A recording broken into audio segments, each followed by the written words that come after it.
The stage lights in Chicago never felt like work to him. They felt like breathing. There was an electricity that crackled whenever he entered a room, a gravitational pull that drew everyone in, waiting for that infectious, booming laugh that could shatter the silence of any moment. But behind the roar, there was a different kind of frequency, a fragile, hollowed-out echo that the spotlight could never quite reach. We often look at the legends who burned the brightest. We examine the internal narrative, the man behind the Matty suit, the high-energy physicality of his sketches, and the quiet, heavy stillness that lived right beneath the surface of the performance.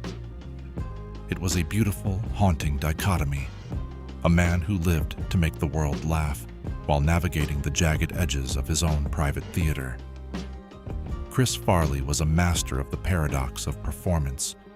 He knew exactly how to dismantle a room with a pratfall, yet he carried a profound sensitivity that felt almost too heavy for his skin.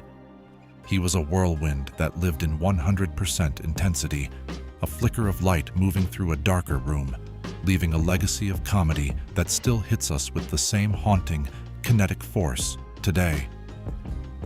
When we talk about the ghost in my head, we're talking about the echoes of the people who shaped our culture, the ones who gave everything to the craft until there was nothing left to burn. Chris didn't just perform. He inhabited his roles with a raw, terrifying vulnerability that few could mirror. He taught us that comedy isn't just about the punchline. It's about the connection you build in the silent, dark milliseconds before the world starts laughing. Though the flame went out too soon, the resonance of his work, the way he threw his entire heart into every frame, remains a masterclass in living out loud, even when the internal volume becomes deafening. He serves as a reminder to look past the persona, to appreciate the architecture of our icons, and to hold space for the complexities that make their art and their memory so enduring. Don't suffer in silence. There's always help available. If this story resonated with you,